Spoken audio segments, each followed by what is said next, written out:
तर आपण काल बघितलं होतं बघा, आपण काल बघितलं होतं की त्याच्यावर मीटिंग सुरू करा.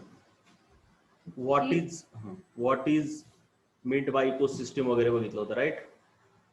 मग इकोसिस्टीम, हा होमवर्क, चला होमवर्क तुम्हाला काय दिला होता रे काल मी?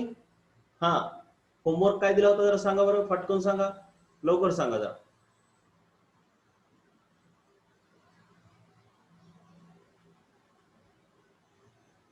लवकर सांगा, होमवर्क काय दिला प्रोजेक्टचा? ठीक आहे, सांग तोपर्यंत मी शिकवतो. तर आपण इकोसिस्टीम काय असते ते सांगितलं. हा, कार्बन 12, हा सांगा, कार्बन 12 ला का वापरलेला आहे सांगा. Why carbon 12 is chosen as reference rather than hydrogen? काय रिझन? प्रत्येकानं थोडक्यात रिझन सांगायचं मला, कुणा शोधलं?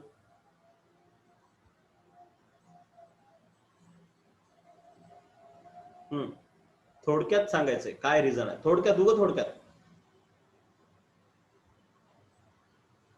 दिसायला का एकदम परफेक्ट?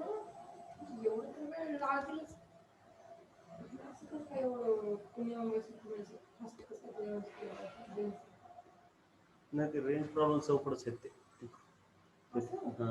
अनअकॅडमी वाले म्हणतात की whole number masses. Very good Prajakta. कार्बनच्या स्वरूपामध्ये जर बघितलं तर भरपूर जणांचे मासेस होल नंबरच्या जवळ येतात. कार्बनला रेफरन्स पकडलं की भरपूर जणांचे मासेस हे होल नंबरच्या जवळ यायला लागले, म्हणून कार्बन 12 ला रेफरन्स पकडलेला आहे. असो, ते काय तुम्हाला नाहीये सिलेबसला, सोडून द्या. तर टाइप ऑफ इकोसिस्टीम आपण बघितलं. ॲक्वाटिक म्हणजे पाण्यातली, टेरेस्ट्रियल, अरे हा मला व्हिडिओ ऑन करू द्या ना माझा. हा, व्हिडिओ पण ऑन केलाय बघा, तुम्हाला जे पाहिजे ते पाहू शकता. टेरेस्ट्रियल म्हणजे जमिनीवरची. इंटरॅक्शन कसे होतात? इंटरॅक्शन असे होतात की जगणाऱ्या माणसांना लिव्हिंग ऑर्गॅनिझमला नॉन लिव्हिंग लागत असतात. ठीक आहे, बरोबर आहे का? त्याच्यानंतर आपण बघितलं हे खूप महत्वाचं आहे, फूड चेन. फूड चेन मध्ये लक्षात ठेवायचं, प्रोड्युसर असतात जे की अन्न प्रोड्यूस करतात, जसं की हा आहे गवत. कन्झ्युमर असतात जे की कन्झ्युम करतात, म्हणजे हे सर्वजण कन्झ्युमर आहेत. त्याच्यामध्ये कन्झ्युमर मध्ये प्रकार आहेत. प्रायमरी जे की हार्बिव्हरस असतात, ते प्रायमरी म्हणजे जे की गवत खातात, मांस खात नाही. आणि बाकीचे सर्व कार्निव्हरस असतात. हे बघा, सेकंडरी टर्शरी कार्निव्हरस असतात. अपेक्स वाले पण कार्निव्हरस असतात. आणि मिक्स्ड पण असतात कधी कधी, जसं की माणूस पण अपेक्स कन्झ्युमर मध्येच येतो. अपेक्स कन्झ्युमर मध्येच माणूस पण येतो. ठीक आहे, तर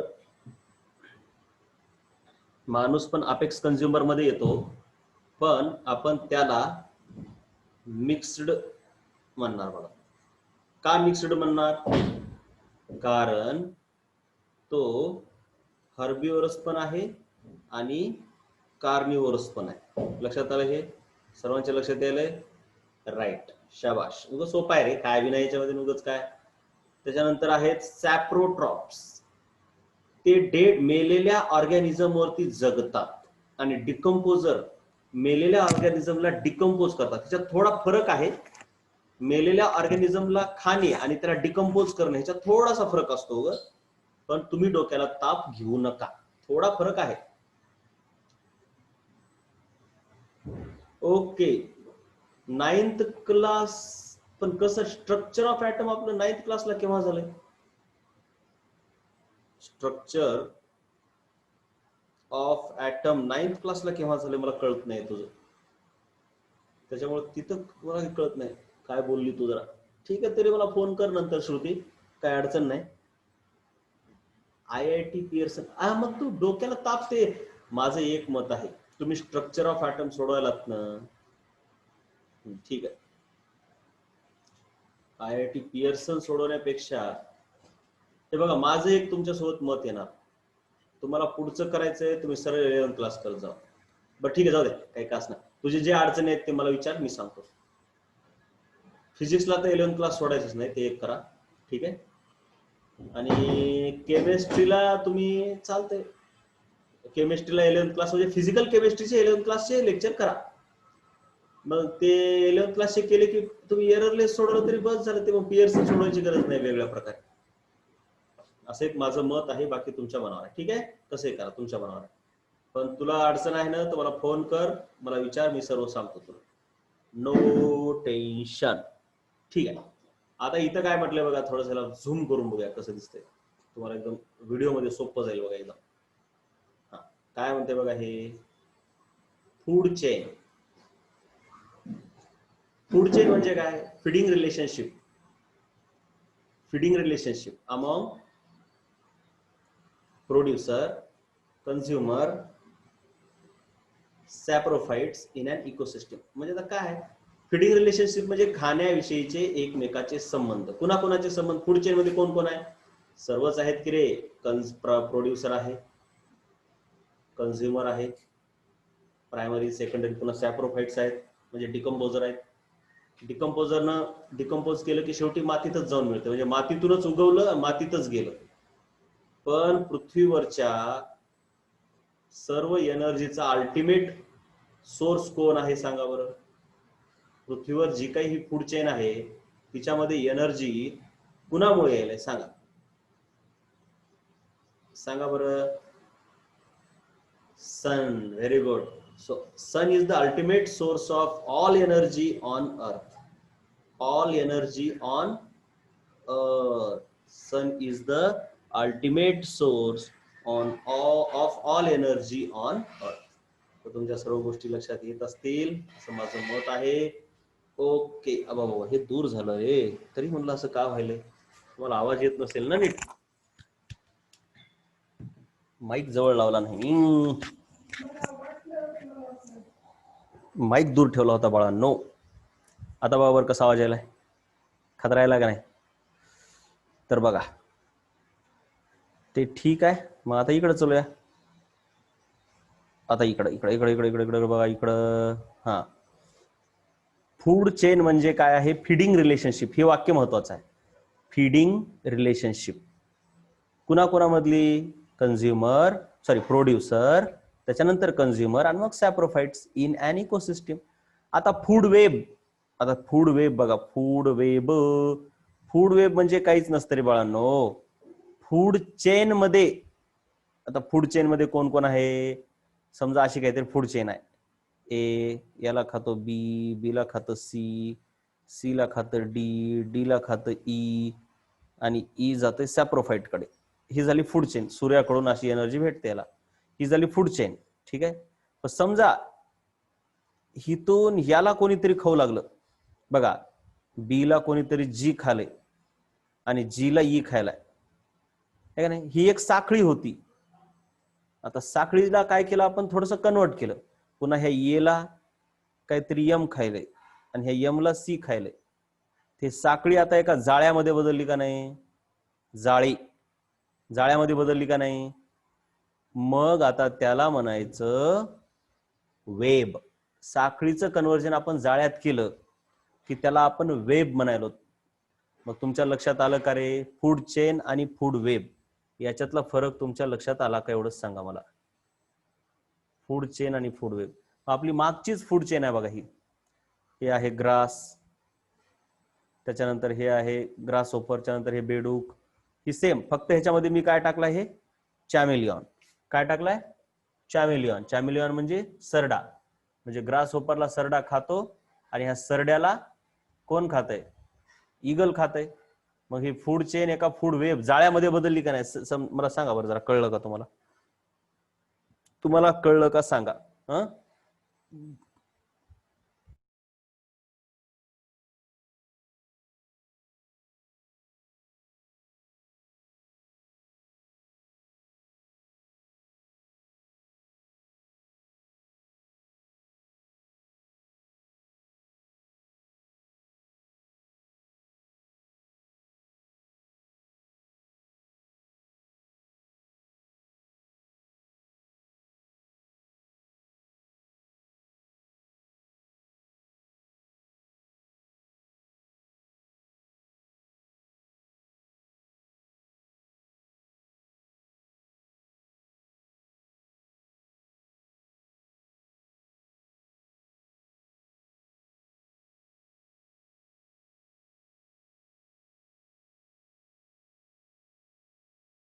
मला सांगा, is number of consumer in food web fixed? Of course not. कंझ्युमरची संख्या काही असू शकते. एवढं कळायला का? नसेल कळलं सांगतो बघा. एखादी फूड चेन आहे, त्यामध्ये काय ग्रासला खालं ग्रास होपरनं, ग्रास होपरला खालं बेडकानं म्हणजे तुमचा फ्रॉगला खाल्लं स्नेकनं, स्नेकला खाल्लं इगलला खाल्लं सॅप्रोफाइट. म्हणजे आता संख्या किती झाली सध्या ह्या चेनमध्ये? 1 2 3 4 5 6, 6 झाली. मग त्याच्याऐवजी समजा डायरेक्ट ह्या ग्रास होपरला जर स्नेकनं खाल्लं, ह्याला काढून टाकू शकतो आपण. फूड चेनमध्ये आता मेंबरची संख्या 5 झाली का नाही? काय म्हणजे मेंबरची संख्या फूड चेन मध्ये काही फिक्स आहे का? 3 आणि 4 आणि 2 आणि असं काही फिक्स आहे का? सांगा बरं जरा. नो. संख्या बदलू शकते, संख्या वाढूही शकते. पुणे काय म्हणते पुढे? What will be the effect on an ecosystem if only one type of organism in it forms the food for several different consumers in that ecosystem. म्हणजे आता ही जी फूड चेन आहे, चांगले प्रश्न आहेत बघा. आपली जी फ्रॉगवाली फूड चेन आहे तिच्यात कसं आहे, फ्रॉग वाली जी आहे तिच्यामध्ये काय? Grass. Food chain and web will destroy. Very good Gaurav, बहुत अच्छे बेटा. ग्रास होपर खाणार त्याला. ग्रास होपरला कोण खाल्लं? फ्रॉगनं. फ्रॉगला म्हणजे प्रत्येक जण एकमेकाचं अन्न आहे.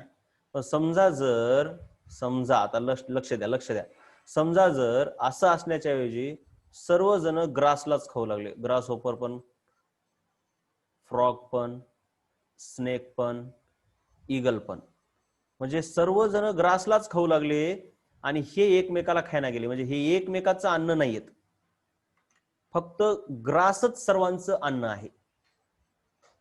म्हणजे एकावरच जबाबदारी आहे सर्वांसाठी अन्न बनवायची. तर काय होणार माहिती आहे का? ग्रास, यस, प्रोड्युसर डिक्रीज होऊन जाईल, ह्याची संख्या अतिशय कमी होईल आणि ह्यांची संख्या अफाट वाढायला लागेल. आहे का नाही? कळलं सर्व? ठीक आहे. So the number of producer will decrease drastically and consumer number will increase drastically. Therefore the balance in the ecosystem will disturb. Balance in ecosystem. आता मी हे लिहित आहे बघा, है का नाही? मी लिहित आहे, सर्वांच्या लक्षात आलं का तिकडं पण? हा, मी हे लिहित आहे. तर लिहिताना तुम्हाला कोणतं सोपं चाललंय लिहिलेलं? व्हिडिओ. आणि असं टीच करताना, अंडरलाईन करताना तुम्हाला स्क्रीन शेअर काढलं की सोपं जाते. तुमच्या लक्षात येत असेल आता. पुन्हा नेट स्लो झालं की तुम्ही व्हिडिओ सुरू करायचा. So the balance in the ecosystem will disturb. ते तुमच्या कम्फर्ट नुसार बघा. आता तुमचे हे सोपे चॅप्टर आहेत, मग ह्याच्यामध्ये तुम्ही काही व्हिडिओ सुरू करायची गरज नाही, कारण लाईन थोडी सरळ लवकर दिसली काय उशिरा दिसली काय फरक पडत नाही. पण ज्या वेळेस मी एखादा कन्सेप्ट समजून सांगत असतोय, एखादी मोठी डायग्राम असेल किंवा एखादा प्रॉब्लेम असेल, मी तुम्हाला विचारत असतो, त्यावेळेस मात्र उशिरा दिसायला जमत नाही, मग व्हिडिओ सुरू करायचा. तर हे बघा, no scarcity of food and food chain disturbs for, हे काय? व्हाय इज द बॅलन्स और equilibrium necessary in food web? Balance का गरजेचं आहे? बघा, कोणत्याही गोष्टीचं बॅलन्स एकाच गोष्टीसाठी गरज आहे. डेव्हलपमेंट ही वेगळं आणि सस्टेनेबल डेव्हलपमेंट हे वेगळं. तुम्ही जर समजा पेट्रोल मोठ्या प्रमाणात वापरायला लागला, डिझेल मोठ्या प्रमाणात वापरायला लागलात, फॅक्टरीमध्ये दगडी कोळसा आहे म्हणून किती वापरायला लागलात, अति जास्त प्रमाणात जर वापरायला लागलात, तर काय होणार? प्रगती होणार, पण थोडक्यापुरती होणार.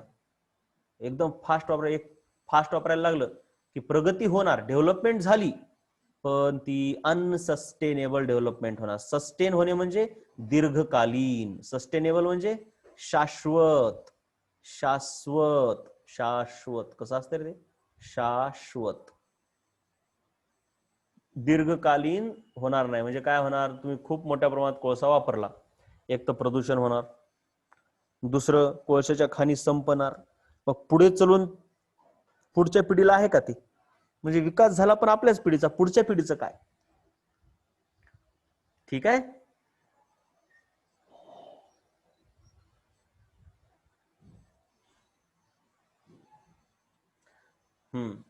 बरोबर आहे. So equilibrium is very very very very important. कळले हे सर्व अर्थ? ओके, पुढच्या जाऊया आपण. Energy pyramid. एनर्जी पिरॅमिडचा काय कन्सेप्ट आहे ते बघूया आपण. बघा आता एनर्जी पिरॅमिड.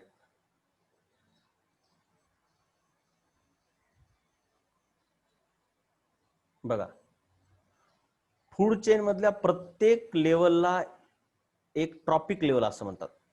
प्रोड्युसर जे होते त्याला फर्स्ट ट्रॉपिक लेवल म्हणलं. सेकंडरी कंझ्युमरला सेकंडरी ट्रॉपिक लेवल म्हटलं, म्हणजे जे हार्बिवोरस ग्रास होपर होता का नाही, त्याच्यानंतर त्याला फ्रॉगनं खाल्लं, ती झाली थर्ड ट्रॉपिक लेवल. त्याला मग ऑमनिवरसच असावं असं काही नाही. आता ईगल आहे, ईगलनं त्याला खाल्लं, ती झाली फोर्थ ट्रॉपिक लेवल. म्हणजे फूड चेन मध्ये खालून वर जाताना एक एक पायरीला ट्रॉपिक लेवल असं म्हणतात. आणि ट्रॉपिक लेवल मध्ये हे बघा, प्रोड्युसरला यानं खाल्लं, एनर्जी फ्लो झाला. सेकंड पासून थर्ड कडे एनर्जी गेली, अन्न गेलं म्हणजे एनर्जी गेली. म्हणजे कशा प्रकारे एनर्जी फ्लो होते कळलं. आता ह्याच्यात एकच लक्षात घ्यायचं की खालच्यांची संख्या जास्त असते आणि वरच्यांची संख्या कमी असते. साधी गोष्ट आहे ना. जेवढं गवत आहे तेवढे ग्रास ओपर नसणार, जेवढे ग्रास ओपर आहेत तेवढे फ्रॉग नसणार. कळाले का? कारण का तर एक फ्रॉग मेनी ग्रास ओपरला खातो, म्हणून खालच्यांची संख्या नंबर जास्त आहे, बरोबर का, आणि नंबर वर कमी होत जातो. येस और नो? कळलं का सांगा, येस और नो? Yes, very good. आणि तशीच संख्या कमी होत झाली की त्यांचं मास पण कमी झालं, आणि मास कमी झालं की मग एनर्जी पण वर कमी होत जाते. ठीक आहे, म्हणजे इथून इथं 1000 जूल एनर्जी गेली की इथून इथं 500 जूलच जाईल, अंदाजे सांगतोय मी. तर इथून इथं काहीतरी 100 जूलच जाईल. कळलं? एनर्जी लेस लेस होत जाणार. कारण का तर सर्वच ग्रास होपरला काही फ्रॉग खाऊ शकणार आहे का? नाही. काही एनर्जी त्या म्हणजे काही ग्रास होपर असेच मरून जातील ना, म्हणून जेवढे ग्रास होपर मध्ये एनर्जी आहेत ती सर्वच फ्रॉग कडे जात नाही. Trophic level. त्याच्यानंतर आता बघा, लिंडमॅन नावाचा सायंटिस्ट आहे, त्याने 1942 मध्ये फूड चेनचा अभ्यास केला आणि एनर्जी फ्लो कशा प्रकारे होते फूड चेन मध्ये त्याचा त्यांनी अभ्यास केला. मग त्यांना काय दिसून आलं? Pattern of energy exchange in an ecosystem. ह्याला एनर्जी पिरॅमिड म्हणतात. वरचं जे होतं ते काय होतं? हे ट्रॉपिक लेवलची डायग्राम होती. आता एनर्जी पिरॅमिड कसं आहे बघा. जर इथं 10,000 एनर्जी असेल ह्या पिरॅमिड मध्ये, म्हणजे ही सर्वात पहिली फायटोप्लॅंक्टन म्हणजे प्लांट्स,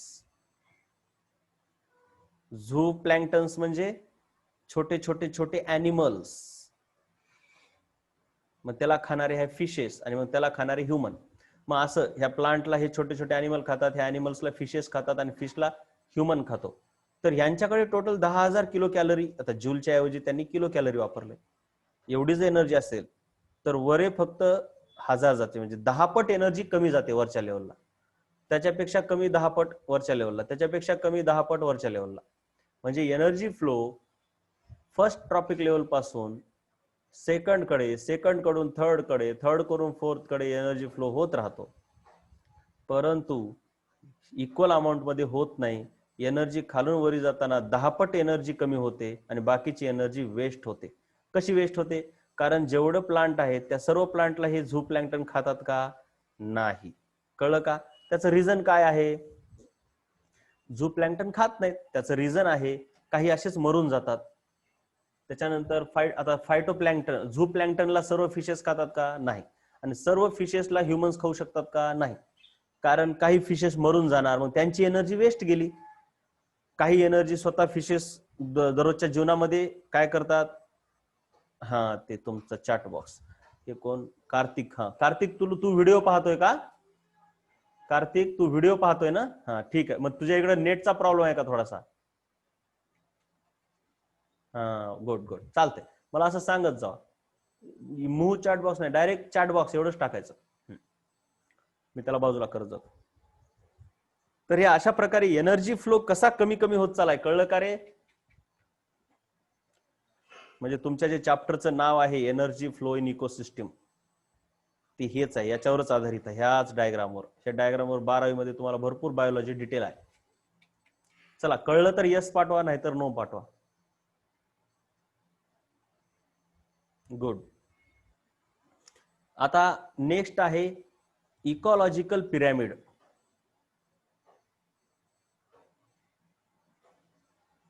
और इल्टोनियन pyramid.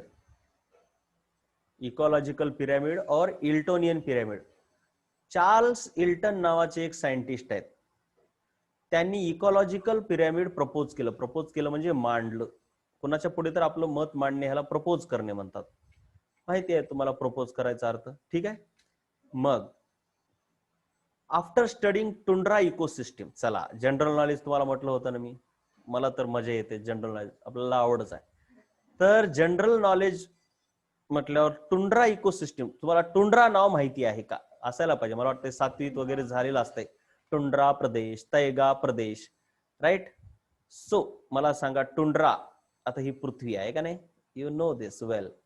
This girl is earth, this lady is earth. ह्याला काय म्हणतात तुम्ही सांगा? दिस इज इक्वेटर, विषुववृत्त आहे का नाही? मग टुंड्रा प्रदेश कुठं असतात? विषुववृत्तावर असतात का पोलवर असतात? म्हणजे पॉइंट ए ला असतात का ह्या दोघांच्या मध्ये असतात? पॉइंट सी ला असतात? कुठं असतात सांगा? टुंड्रा प्रदेश. कसं रे बाळान? हा, yes Kartik, very good. Good good good good good good good. आणखीन कोणी? बाकीच्यांचं जनरल नॉलेज फुसकलं का? कसं? जिओग्राफी पण महत्वाची आहे बाळांनो. चला जाऊ द्या. टुंड्रा प्रदेश हे ध्रुव प्रदेशावर असतात, अतिशय थंड. इग्लू नावाचा कन्सेप्ट माहिती आहे का तुम्हाला? इग्लू हे नाव कधी ऐकलंय का? इग्लू. यस और नो फक्त म्हणत चला. यस. टुंड्रा प्रदेशामध्ये लोकांना राहण्याची जी घरं आहेत त्याला इग्लू असं म्हणतात. मग आता ह्या टुंड्रा प्रदेशामध्ये तुम्हाला सर्व माहिती आहे, मग रेनडियर नावाचा प्राणी सापडतो. Reindeer, right? आठवलं का? हे तिथं असणारे, आता ठीक आहे, असं मस्त असते, माहित असलं पाहिजे. त्याच्यानंतर हे आहेत शीत, म्हणजे कोल्ड वातावरण असते इथं खूप. इथं जर बघितलं तर कसं असते? गरम वातावरण असते. ह्याला ट्रॉपिक एरिया म्हणतात. ट्रॉपिकल,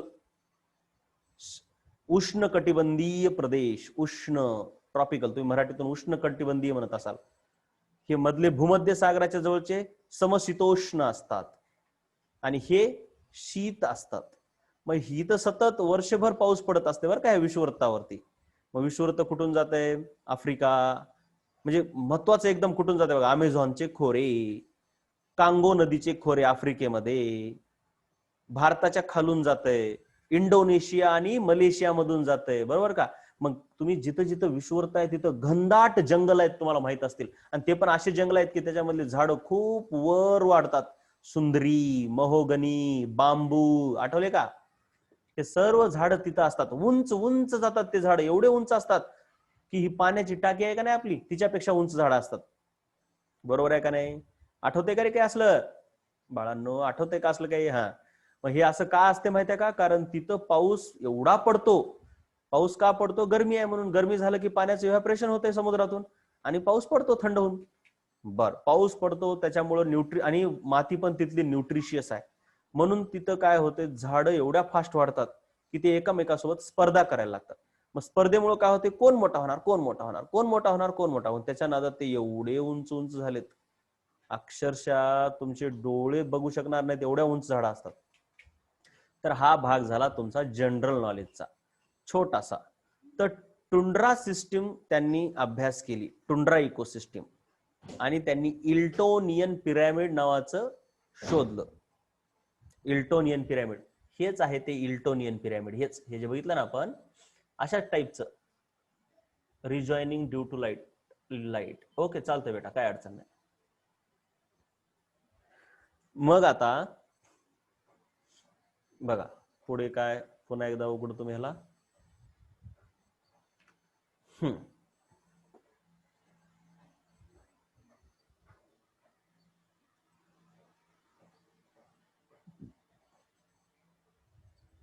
तर त्यांनी टुंड्रा इकोसिस्टीमचा अभ्यास केला आणि त्यांनी काय सांगितलं मग बघा,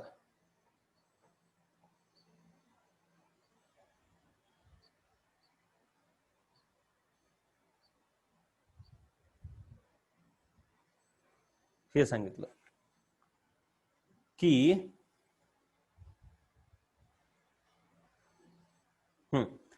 ह्या टुंड्रा इकोसिस्टमचा अभ्यास करून त्यांनी इल्टोनियन पिरॅमिड प्रपोज केलं, जे की आपण ऑलरेडी वर बघितलंय. ते वर जे होतं ना असं, त्यालाच इल्टोनियन पिरॅमिड म्हणतात. बरं, त्यांनी असं म्हटलं की ultimate source of energy in the ecosystem is sun. हे पण सोपं आहे, कसलंही असो, किती फूट चेन असो, पण त्याला एनर्जी कुठून भेटायला आहे? सन कडून भेटत आहे. राईट, सूर्याशिवाय काही खरं नाही, सूर्याकडूनच एनर्जी भेटते. मग पुढे काय? The flow of energy in ecosystem is always unidirectional. Right, is always unidirectional. म्हणजे काय? त्याचा सोपा अर्थ आहे, म्हणजे फक्त एनर्जीचा फ्लो खालून वर होतो, वरून खाली होत नाही. का होत नाही? साधी गोष्ट आहे बाळांनो, साधी गोष्ट आहे. कारण खालच्यांना वरचे खातात, वरच्यांना खालचा खाऊ शकतो का? नाही. म्हणून energy flow in ecosystem is always unidirectional. हे वाक्य पटलं का सर्वांना? बोला यस और नो, यस और नो. पटलं ना? दोन्ही वाक्य पटले का रे बाळांनो? वाक्य पटले तर यस म्हणा, नाही तर काही नाही म्हणायचं. चला, त्याच्यानंतर थिंक अबाउट इट. काय म्हटलंय? What happens to the energy during its transfer from producer to apex consumer. What happens to the energy? Simple आहे. Energy, most of the part of the energy is lost, most of the part of the energy is lost and smaller amount of energy is transferred from producer to apex. असं लिहायचं, बरोबर का? याचा अर्थ कळला? Next, मग मी इथं काय लिहितो? Loss of energy occurs. इथं ब्रेन पॉवरचं उत्तर पण लिहून टाकतो ना मी. काय म्हणते बघा इथं, ब्रेन पॉवरचं उत्तर मी लिहून टाकतो बघा.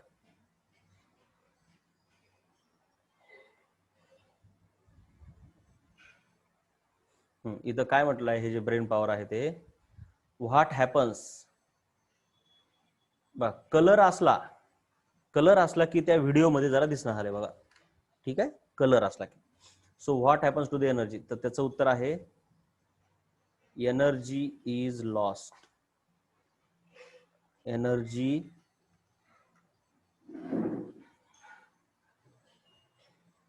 Is lost in transfer, energy is lost in transfer and apex consumer, थोडक्यात लिहिलं तरी बस झालं, एवढं काही लिहायची गरज नाही, gets lower energy. इथपर्यंत झालं. नेक्स्ट काय? डज एनर्जी, इट म्हणजे energy, remain trapped in the apex consumer. Apex consumer मध्येच एनर्जी राहते का त्याच्याकडून पण पुढे कुणाकडे जाते? सांगा बरं. ट्रॅप्ड राहते का राहत नाही? एवढंच सांगा. राहते का राहत नाही? सांगा बरं सर्वांनी जरा. No, it is transferred to, it is transferred. कुणाला होते ट्रान्सफर? सांगा बरं, तुम्हीच सांगा. टू डिकम्पोजर्स किंवा सॉइल. डिकम्पोजर कडून फायनली सॉइलला जाते. डिकम्पोजर कडून पुढे कुणाला जाते? सॉइल कडे जाते. आणखीन काय असते? मग एवढं झालं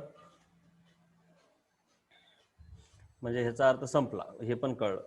दुसरं, does it remain in the body of apex consumer till it's death?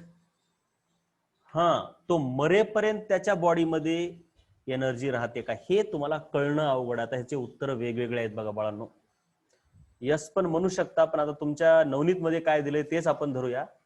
तसा विचार केल्यावर एनर्जी, वर्क एनर्जी, पॉवर झाल्यावर तुम्हाला कळेल की स्नेकची एनर्जी जी काही ईगलला भेटली ती रिमेन ट्रॅप्ड राहत नाही बरं का, तसा विचार केला. कारण ईगल दररोज उडतो का नाही, इकडून तिकडे जातो का नाही, मग त्याच्यामध्ये त्याची एनर्जी लूज होईल का नाही सांगा. म्हणजे जशाल तशी ट्रॅप्ड राहील का, म्हणजे लूज होणारच आहे. पण आता कसं आहे, आता ह्याचं उत्तर जरा मला विचार करून द्यावा लागेल बघा. म्हणजे त्यांनी काय पकडलंय, कोण्या सेन्स मध्ये पकडलंय ते जरा मला कळत नाहीये. मी गेल्या वर्षी कसं लक्ष दिलं नाही मलाच कळणार आलंय. परंतु दोन ह्याचे उत्तर आहेत. एक, त्यांनी कसं पकडलं, म्हणजे थोडाही लॉस होत नाही असं नाही. त्यानं जरी स्नेकला खाल्लं तर त्याला उडण्यासाठी एनर्जी लागते का नाही, ती लॉस झाली का नाही. पण आता ते आता बघूया. मी जरा नवनीत मध्ये काय उत्तर दिलं एकदा तुम्ही शोधा तुमचं उद्याचं काम आणि मला सांगा. आणि त्याच्यानंतर मी माझा स्वतःचा विचार सांगतो तुम्हाला. ठीक आहे. पार्ट कंझ्युम करते, नवनीत मध्ये काय दिलंय ते सांगा फक्त उद्या. हा तेच, कारण स्वतः ईगल कंझ्युम करतो ना, म्हणजे त्याच्यामध्ये ट्रॅप्ड कुठं राहते, नाही राहत. पीआरटी मला कळलं नाही बाळा. पीआरटी, पीआरटी, पीआरटी म्हणजे काय कळलं नाही बाळा. पीआरटी कंझ्युम करते म्हणजे काय, अगेन काय, अगेन पण नाही कळलं मला. तू काय अगेन म्हणते ते, प्राजक्ता मला जरा कळत नाही तू काय म्हणली. ह्याचं उत्तर उद्या तुम्हाला मी सांगतो. तुम्ही आधी नवनीत मध्ये शोधा, मी पण माझ्या डोक्यानं सांगतो काय विचार करायला पाहिजे. त्यांनी कशा सेन्स मध्ये विचारलेत कळणार आलंय. की म्हणजे बाबा कोणी खातंय का त्याला असं विचारलंय का, त्याच्यामध्ये एनर्जी जशाल तशी साठवून राहते म्हणजे थोडीही वेस्ट होत नाही असं विचारले. मला बघावं लागेल. माझं तर म्हणणं आहे की नाही राहत, कारण त्यानं खातो तर त्यानं एनर्जी वापरतो पण, म्हणजे ह्याचा अर्थ त्याच्यामध्ये जशाल तशी ट्रॅप होऊन राहत नाही. पुढे, व्हॉट वुड हॅपन, हा ते बरोबर आहे तुझं. हा, मीटिंग आता रिजॉईन नाही करायची बेटा, आता नाही करायची. फक्त हे लिहू. अरे हा, तुम्हाला हे फोटो काढून पाठवतो आजच्या आज. What would happen if the energy remains trapped in the body of apex consumer even after their death? हा, मग ते असंच आहे. यस ह्याचं उत्तर आहे. म्हणजे पुढच्या प्रश्नावर मला कळतंय की ह्या तिसऱ्याचं उत्तर यस आहे. It remains trapped until his death, it's death. ह्याचं उत्तर आहे यस, ह्याचं उत्तर आहे नो. कळाले ना. दोन्हीचा अर्थ का, त्यांनी त्याच सेन्स मध्ये विचारलंय की म्हणजे त्याची एनर्जी कोणी लगेच खाते का, तर नाही. इथं ना फिजिक्सच्या सेन्स मध्ये एनर्जीचा विचार केलेला नाही. म्हणजे थोडस उडलं की एनर्जी गेली, नाही नाही. इथं आहे कोण कुणाला खातो, खाल्ल्यावरच एनर्जी ट्रान्सफर होते असा त्याचा अर्थ आहे. इथं एनर्जी ट्रान्सफरचा अर्थ काय, फक्त खाल्लं की एनर्जी ट्रान्सफर झाली, एकानं दुसऱ्याला खाल्लं की एनर्जी ट्रान्सफर झाली. मग ईगल मरेपर्यंत त्याची एनर्जी त्याच्या अंगात आहे, परंतु ते मेल्यावर जरी त्याची एनर्जी कुणच खाल्ली नाही तर काय होईल. साधी गोष्ट आहे, साधी गोष्ट आहे. जोपर्यंत त्यानं एनर्जी बाहेर देणार नाही तोपर्यंत जमिनीला एनर्जी भेटणार नाही. जमिनीला भेटली नाही तर मग गवत उगवणार नाही. बरोबर आहे का, सांगा बरं जरा.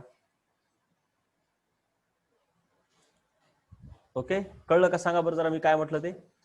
जर ईगलची एनर्जी त्याच्याच शरीरात राहिली आणि ती जमिनीला भेटली नाही, मग जमिनीला एनर्जी भेटण्या गेल्यावर जमिनीमधून गवत कसं उगवेल.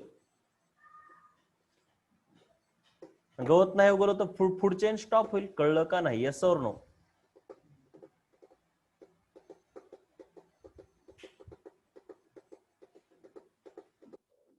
बोला बरं सर्वांनी जरा. नसेल तर नो म्हणावं लागते बघा, नसेल तर नो म्हणायचं. जर गरुड ईगल मेला आणि मरून जर त्याची एनर्जी जमिनीला भेटली नाही, माहिती आहे ना कशी एनर्जी जाते, फ्रॉगला, गवताकडून ग्रास होपरला, ग्रास होपर कडून स्नेकला, सॉरी फ्रॉगला, फ्रॉग कडून स्नेक, स्नेक कडून इगल, इगल कडून माती, आणि मातीकडून पुन्हा गवताला,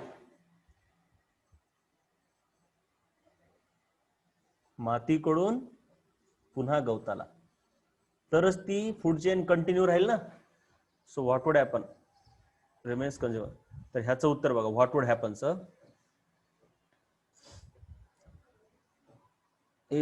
then soil will not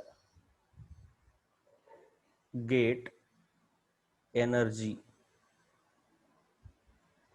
and मला ह्याला जरा सरळ करू द्या मला, आहे का नाही, एक खाली घ्यावं लागेल जरा. So soil will not get energy and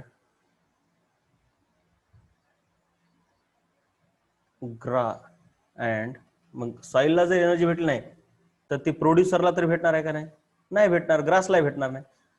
and producer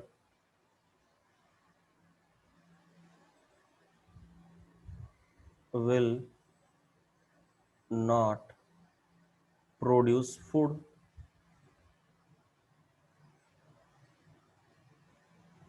Hence, food chain collapse.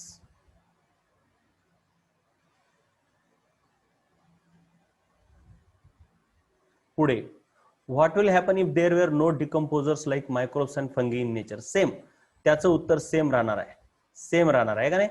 काय माहिती आहे का, मग अपेक्स कंझ्युमरची एनर्जी जमिनीला कोणीच मिसळू शकणार नाही. हे ह्याचं काय अर्थ आहे, ह्याचं उत्तर मी इथंच लिहितो बघा, ह्याचा आन्सर, ह्याचा आन्सर, ह्याचा आन्सर, एनर्जी. ओके.